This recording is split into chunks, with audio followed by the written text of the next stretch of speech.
Welcome to the Ultimate Sports Podcast. Today is Wednesday, May 22nd, 2019. Today I'm going to recap yesterday's Game 6 between the Blues and the Sharks and look ahead a little bit to the Stanley Cup Final without tipping my pick. The NBA Game 4 between the Bucks and the Raptors. Go over the baseball games. I'm going to do my mock draft for the NBA and my best bet of the day. We're going to start with the Stanley Cup playoffs. Game 6, the Blues are headed to their first Stanley Cup final in 49 years. They got it done with a 5-1 victory over the injury-riddled San Jose Sharks, who did not have Erik Karlsson, Timo Meier, or Joe Pavelski in the lineup, but give the Blues credit. They rebound from the game which they deserved to arguably win, which was the game with the blown call, or with no call or whatever, but they rebound from that, win 3 straight, and are off to their first final in 49 years. They made the final in their inaugural season, in which was my mistake when I said it would be their first Stanley Cup final in franchise history. It's their first one in 49 years. First period, a minute 32 in, David Perron, 6th of the postseason, 1-0 Blues. Vlad Tarasenko's 8th of the postseason on the power play, 2-0 Blues. Second period, Dylan Gramble's first of the playoffs, first of his career, actually made it a 2-1 game. Brayden Chen, 2nd of the postseason on the power play, 3-1 Blues. Third period, Tyler Bozak's 5th of the playoffs, 4-1 Blues. And Ivan Barbashev's 2nd of the postseason, 5-1 Blues is your final. And they're off to the Stanley Cup final. Number 1 started the game with 25 saves on 26 shots, Jordan Binghamton. Number 2 started the game with a goal and assist, David Perron. Number 3 started the game with an assist, Colton Parayko. Monday begins the Stanley Cup final, and that's Game 1. Game 2 is Wednesday, the 29th, so a week from today. Saturday, June 1st, is Game 3, and then Game 4 is Monday, June 3rd. And if necessary, Game 5, June 6th, Game 6, June 9th, Game 7, June 12th. So we'll see how this goes, and I'm really happy for the Blues. They've been the best team in the West throughout these playoffs. And Boston obviously has been the best team in the East throughout these playoffs so far. And I thought this was going to be the final after the first round, after Tampa was eliminated. I thought that things opened up for Boston in their little bracket. And then the Blues just looked really good in round 1. So that's what made me come to that conclusion, and I proved to be right. Both these teams are deep. Both these teams' goalies are playing really well. I think the favorite for the Conn Smythe Trophy right now is Tuukka Rask, although they have some candidates over in St. Louis like Binghamton, like Jaden Schwartz, among others. So we'll see how the final goes, and I'm really looking forward to it. Next up, NBA, Game 4 between the Bucks and the Raptors win it 120-102 to even up the series to 2 apiece. This was the Raptors' best performance of the series. Kyle Lowry had 25 points. He was due for a big game. Also had 6 assists. Marcus Gasol had 17 with 7 assists and 5 boards. Kawhi Leonard had 19.7 boards. Off the bench, Norman Powell had 18. Serge Ibaka had 17 and 13 boards. Good little throwback game for him. Fred VanVleet had 13 points. That was his best game of the postseason so far. Meanwhile, for Milwaukee, Chris Middleton had 30 points, 6 boards, and 7 assists. Giannis had 25 and 10. Nikola Mirotic had 11. Their bench didn't do anything, came back to bite them. Now they just got to regroup for Game 5 tomorrow night in Milwaukee, and I'll make a pick for that game on tomorrow's podcast. Now move on to baseball, where everybody was in action except the Royals and the Cardinals. Rained down to have a doubleheader today. A's over the Indians 5-3. Oakland 24-25. Cleveland 25-22. Liam Hendricks the win. Trevor Bauer the loss. Blake Trinan gets his ninth save. Chris Bassett 3 2/3 innings.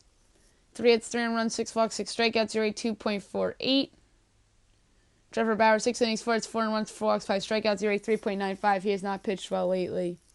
Cubs over the Phillies 3-2. The Cubs are 28-18. Phillies 28-20. Chris Ryan the win. Juan Nicasio the loss. This game ended on a walk-off single by Javier Baez. Pinch hit single, by the way. Jose Quintana was great.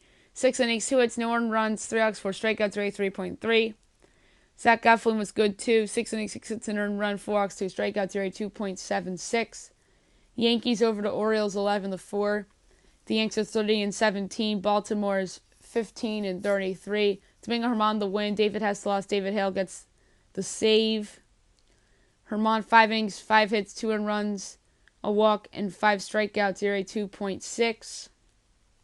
David has 5 innings, 8 hits, 9 earned runs, 4 walks, 5 strikeouts, ERA 6.75. Rockies over the Pirates 5-0. The Rocks are 21-25. Pittsburgh 24-21. Germán Marquez the win. Chris Archer the loss. Marquez 8 innings, 3 hits, no earned runs, a walk, 7 strikeouts, ERA 3.38. Meanwhile, Chris Archer 5 innings, 6 hits, 3 earned runs, 2 walks, 3 strikeouts, ERA 5.55. Blue Jays over the Red Sox 10-3. The Blue Jays are 20-28. The Red Sox are 25-23. Marcus Stroman the win. Edward Rodriguez the loss. Stroman 6 innings, 5 hits, 1 earned run, 6 walks, 4 strikeouts, ERA 2.81. Eduardo Rodriguez 5 innings, 6 hits, 6 earned runs, 3 walks, 5 strikeouts, ERA 5.43. Dodgers race. The Dodgers come out on top 7-3. The Dodgers are 32-17. Tampa's 27-18. Clayton Kershaw the win. Hunter Wood the loss. Kershaw 6 1/3 innings, 6 hits, 2 runs, a walk, 8 strikeouts, ERA 3.33. Hunter Wood in the opener role, 2 innings, 2 hits, no runs, a walk, 3 strikeouts, ERA of 0. Meanwhile, Beeks comes in. 4 2/3 innings, 8 hits, 5 runs, 2 walks, 4 strikeouts, ERA 3.19.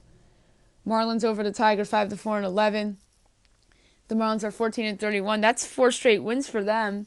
Detroit 18-27. The winning pitcher for Miami, Nick Anderson. The losing pitcher, Joe Jimenez. Caleb Smith started 5 innings, 3 hits, 2 runs, no walks, 7 strikeouts, ERA 2.38. Stephen Turnbull 5 innings, 7 hits, 3 runs, 2 walks, 4 strikeouts, ERA 2.68. Mets over the Nationals 6-5 on a walk-off single by Ahmad Rosario. Mets are 22-25. Nats are 19-29. Edwin Diaz the win. The losing pitcher for the Nationals, Tanner Rainey. Zach Wheeler 7 innings, 4 hits, 3 runs, 2 walks, 6 strikeouts, ERA 4.74. Eric Feed 5 innings, 4 hits, an earned run, a walk, and a strikeout, ERA 2.87. Reds over the Brewers 3-0. Cincinnati 22-26. Milwaukee 28-22. Sonny Gray the win. Gio Gonzalez the loss. Rafael Iglesias gets his 10th save of the year. Gray 6 innings, 5 hits, no earned runs, 4 walks, 9 strikeouts, ERA 3.78. Gio Gonzalez 5 innings, 3 hits, 3 runs, 3 walks, 4 strikeouts, ERA 2.39. Rangers over the Mariners 5-3. The Rangers are 23-23. Seattle's 23-28. Lance Lynn the win. Tommy Malone the loss. Sean Kelly gets his 3rd save of the year. Lance Lynn 7 innings, 5 hits, 2 runs, a walk, 11 strikeouts, ERA 4.67. Tommy Malone 5 innings, 3 hits, 2 runs, a walk, 6 strikeouts, ERA 3.6. Astros over the White Sox 5-1. The Astros are 33-16. The White Sox are 21-26. Justin Verlander to win. Dylan Covey to loss. Verlander 8 innings, a hit, an earned run, a walk, 12 strikeouts, ERA 2.24. And the lone hit broke up a no-hit bid, and that was a home run by Jose Abreu. Dylan Covey 4 innings, 4 hits, 4 runs, 4 walks, and a strikeout, ERA 5.31. Giants over the Braves 4-3 on a walk-off single by Joe Panic. Giants are 21-26. Atlanta's 26-23. The winning pitcher for San Francisco, Trevor Gott. The losing pitcher, Luke Jackson. Sean Anderson 5 innings, 8 hits, 2 runs, a walk, and 3 strikeouts, ERA 3.6. Julio Teheran 5 2/3 innings, 3 hits, and a run, 3 walks, 6 strikeouts, ERA 3.67. Twins over the Angels 8-3. The Twins are 32-16. Angels are 22-26. Michael Pineda to win. The losing pitcher for the Angels, Luke Bard. Michael Pineda, 6 innings, 4 hits, 3 runs, 2 walks, 3 strikeouts, ERA 5.43. Trevor Cale, 5 innings, 2 hits, and a run, 2 walks, 5 strikeouts, ERA 6.43. Padres over the Diamondbacks 3-2. The Padres are back over 500. 25-24. Arizona's 25-24 as well. Matt Strahm to win. Zach Greinke to loss. Kirby Yates gets his 19th save of the year. Matt Strahm, 6 innings, 4 hits, 2 runs, no walks, 2 strikeouts, ERA 3.06. Zach Greinke, 7 innings, 4 hits, 3 runs, a walk, and 5 strikeouts, ERA 2.89. I mentioned Royals Cardinals being postponed today for a doubleheader. Today's games, 1 o'clock, Reds Brewers. Luis Castillo and Zach Davies. Game 1 of a doubleheader between the Royals and the Cardinals. Brad Keller and Michael Wacha. 2 o'clock, Mariners Rangers. Marco Gonzalez and Jesse Chavez. 3:40, Diamondbacks Padres. Merrill Kelly and Eric Lauer. 7 o'clock, Yankees Orioles. CC Sabathia and Dan Straley. Rockies Pirates. John Gray and Montana Du Rapa. Red Sox Blue Jays. Rick Porcello and Aaron Sanchez. Dodgers Rays. Rich Hill and Ryan Stanek. Marlins Tigers. Jose Urena and Daniel Norris. Nats Mets. Max Scherzer and Jacob deGrom. Game 2 of the doubleheader between the Royals and the Cardinals at 7:45. Homer Bailey and Adam Wainwright. 8 o'clock, Phillies Cubs. Chris Irvin and Cole Hamels. White Sox Astros. Ivan Nova and Garrett Cole. 9 o'clock, Twins Angels. Martin Perez and Matt Harvey. And last but not least, Braves Giants at 9:45. Max Fried and Jeff Samardzija. All right. My NBA mock draft. I believe this is the 5th one I've done. The top 10 is mostly the same. Made some changes, and the rest of it is a little different. It's actually my 4th edition, not my 5th. Without further ado, here we go. Number 1, New Orleans Pelicans, Zion Williamson, power forward center, Duke. The Pelicans are the big winners for landing the best prospect since LeBron James, but unfortunately Anthony Davis still wants out of New Orleans, and maybe they ship him to New York or Los Angeles for a bunch of young assets and either the 3rd or 4th pick of the draft. That said, assuming they move on from Davis, they can start fresh with Williamson on board. 2, Memphis Grizzlies, John Morant, point guard, Murray State. The Grizzlies are big winners here as they jump to 2. Morant is somebody that people are down on due to weaker competition, but he really showed that he could be the real deal. Assuming he is the pick, he'd be the perfect replacement for Mike Conley, who they can trade this offseason for more assets to build around. 3, New York Knicks, RJ Barrett, shooting guard, small forward, Duke. Barrett was the preseason top prospect before Zion broke onto the scenes and wowed everybody. He was overshadowed due to Zion's presence, but he's had his moments. There's the possibility that the Knicks move this pick in a possible Anthony Davis trade, which would be a win for both parties involved, as the Knicks would have a star to possibly pair with Kevin Durant if he signs in New York. 4, Los Angeles Lakers, Jarrett Culver, shooting guard, Texas Tech. Culver is somebody that had a sensational sophomore season to become a projected top lottery pick. He's somebody that can shoot the ball and rebound well for his position. There's a distinct possibility that this pick is chopped as they find another star to pair with LeBron James. 5, Cleveland Cavaliers, DeAndre Hunter, small forward, power forward, Virginia. The Cavs were one of the few losers, but they still end up with a solid young player here. Hunter is somebody that was excellent in Virginia's run to the title last season, and his stock rose in light of it. I like Hunter, and I believe he could surprise some folks as a rookie because of his fine two-way play. 6, Phoenix Suns, Darius Garland, point guard, Vanderbilt. The Suns were another lottery loser as they dropped from 3 to 6. Their biggest need coming into the offseason was point guard, and they land one here with Garland. He did only play in 5 games this past season due to a knee injury he suffered. A backcourt with him and Devin Booker would be interesting. 7, Chicago Bulls, Kobe White, point guard, shooting guard, North Carolina. The Bulls dropped from 4 to 7, which is not ideal from them. This would be an interesting selection considering that they already have Chris Dunn on their roster. White is somebody who was great in his lone collegiate season, and that's what got him to this position. He and Zach LaVine would be an interesting backcourt pairing. 8 Atlanta Hawks, Cam Reddish, small forward Duke. Reddish, like RJ Barrett, is someone that was overshadowed on the Blue Devil squad because of Zion's presence. Reddish did not shoot the ball well at times throughout the season, and he needs to develop that consistent shot in the pros. If he does that, then the Hawks got themselves another building block to go with the rest of their young core. 9 Washington Wizards, Bull, center, Oregon. The Wizards were lottery losers. They fell from 6 to 9. Bull is somebody that is very talented, but has major bust potential. He did miss most of the season with the foot injury. He could protect the rim and shoot the 3-ball pretty well, too, for a 7-footer. 10 Atlanta Hawks from the Dallas Mavericks. Jackson Hayes, center, Texas. Hayes is somebody who developed later on in high school and carried over to college. He shot from a high percentage this past season and showed an ability to protect the rim. In this scenario, he'd come in and possibly start alongside John Collins unless they upgrade the center position in free agency. 11 Minnesota Timberwolves, Rui Hachimura, small forward, Gonzaga. Hachimura is somebody that is super talented and really took his game a notch this past season.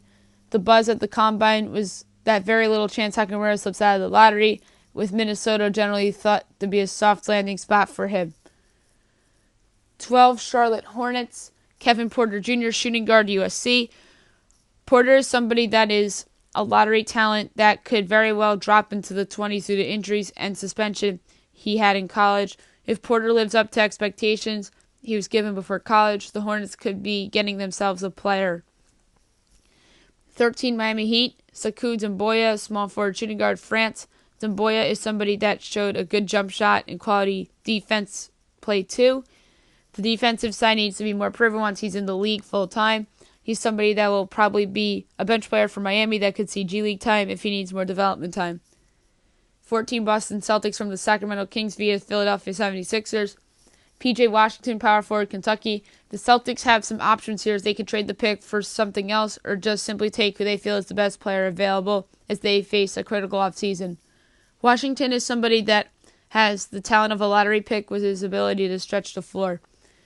15 Detroit Pistons, Romeo Langford, shooting guard, Indiana. Langford is somebody that dealt with a torn labrum this past season, which probably held him back in college. He did not shoot the ball well last season, but if that improves, the Pistons found themselves a much-needed young guard. 16 Orlando Magic, Tyler Herro, shooting guard, Kentucky. Herro is somebody that is a fast riser of late. He's somebody that can flat out shoot the ball, and the Magic are a team that needs outside perimeter shooting. If they take Herro, it would not shock me if he ends up being a big contributor immediately. 17 Brooklyn Nets, Brandon Clark, power forward, Gonzaga. The Nets finally have their first round pick after paying the price for their awful trade with Boston back in 2013. Clark provides energy and great two-way play, and he is somebody that analytic nerds would love with his high PER this past season in college. 18 Indiana Pacers, Nickeil Alexander-Walker, shooting guard, Virginia Tech. Alexander Walker had a great sophomore season and improved his draft stock. What makes him a hot commodity is that he can play multiple positions and play on and off the ball. The Pacers could use more wing depth with Bojan Bogdanovic possibly leaving as a free agent and Victor Oladipo recovering from his Achilles injury. 19 San Antonio Spurs, Keldon Johnson, shooting guard, small forward, Kentucky. The Spurs are a team that is very guard-heavy and pretty big-man-heavy. Where they lack is forward depth, and Johnson is somebody that can come in and develop with a team that is notoriously known for developing well. He can shoot the 3-ball well, but he needs to develop more defensively, which the Spurs can help him with. 20 Boston Celtics from the Los Angeles Clippers. Goga Bitadze, center, Serbia. The Celtics are a team that wants a lot more size. Bitadze, although there's skepticism because he played overseas, is a creative big man who was terrific in the mid-range, crafty with the ball in his hands, and a strong force in the post. 21 Oklahoma City Thunder. Nasir Little, small forward, North Carolina. Little is somebody who had an uneven season with North Carolina to the point where Kobe White became the best freshman on the team. He showed flashes of good shooting and always has been a great athlete. He has lottery talent. If he lives up to capability, the Thunder got themselves a player. 22, the Boston Celtics. Talen Horton-Tucker, shooting guard, small forward, Iowa State. Horton-Tucker is somebody that had a very good year at the Cyclones this past season as a freshman, which got him to this position. The Celtics are a team with 3 first-rounders that could afford to take chances on overachievers, and Horton-Tucker would be someone that would provide solid minutes for them. 23, Utah Jazz. Matthias Thybulle, small forward, Washington. Thybulle is somebody who was curiously left off the NBA Combine list, but has the talent to be a first-round pick. He's somebody that showed fine two-way play with solid three-point shooting and great defensive instincts. 24, Philadelphia 76ers. Cameron Johnson, small forward, North Carolina. Johnson is somebody that was a very steady player in college for the Tar Heels. He's somebody that can defend pretty well and shoot the 3-ball well. I wouldn't be surprised if he goes higher than this or if he goes in the second round. 25, Portland Trailblazers. Grant Williams, power forward, Tennessee. Williams, the 2-time SEC Player of the Year, ends up in the area where he should be picked. He's somebody who isn't an athlete or has a good perimeter game, but can score in the post and could adjust the league better than people think. 26, Cleveland Cavaliers from the Houston Rockets. Luka Samanic, power forward, Olympia. Samanic had a great shooting at the Combine and likely played his way into first-round territory, showcasing his offensive versatility and improved his physique that bodes well for the growth of his game. He's an ideal as a stretch 4 with his level and size and skill, and didn't look bad moving his feet defensively either. 27, Brooklyn Nets from the Denver Nuggets. Carson Edwards, point guard, Purdue. After a fantastic tournament, Edwards' stock has risen dramatically. He's somebody that can score and shoot it well from 3. Edwards is probably more suited for a bench role, although the Nets could use more point guard depth if they don't bring back D'Angelo Russell. 28, Golden State Warriors. Bruno Fernando, center, Maryland. Fernando is somebody that has tantalizing upside that averaged a double-double this past season. He has an NBA-ready body and could be a contributor for the Warriors off the bench. 29, San Antonio Spurs from the Toronto Raptors. KZ Okpala, small forward, Stanford. Okpala is somebody whose stock is rising at the moment due to his length and wingspan. The Spurs could use some depth at the wing, and Okpala could be a bench guy for them and provide valuable minutes. 30, Milwaukee Bucks. Daniel Gafford, center, Arkansas. Gafford is someone that could have been drafted last year, but decided to come back to school for his sophomore season. He has tantalizing upside and is somebody that, if the Bucks were to take here, would make a possible immediate contribution, especially if Brook Lopez bolts this summer. That's it for the NBA mock draft, and now my best bet of the day, brought to you by DraftKings. We don't have that many great options because we don't have basketball or hockey tonight, but there's some interesting baseball games worth taking a flyer on because there's a lot of good teams facing bad teams and good pitchers on the mound against weaker pitchers. So without further ado, here we go.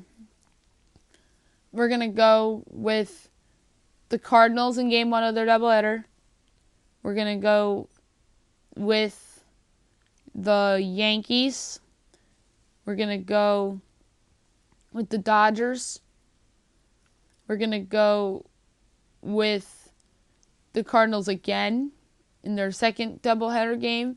We'll go with the Cubs. We're going to go with the Astros. And why not? We'll go with the Atlanta Braves just to pick another one. Oh, wait. We can't pick both doubleheader games, so we'll drop Game 2 between the Cardinals and the Brewers. So 12-1 odds, about wagering $1, payout of $13.05. That's it for the podcast today. I'll be back tomorrow recapping the baseball games. I'll do some other activities. I have 2 guests that are going to come on tonight, and we'll talk baseball and some other things. I'll have my best bet for tomorrow, and I hope you guys have a great day, everybody.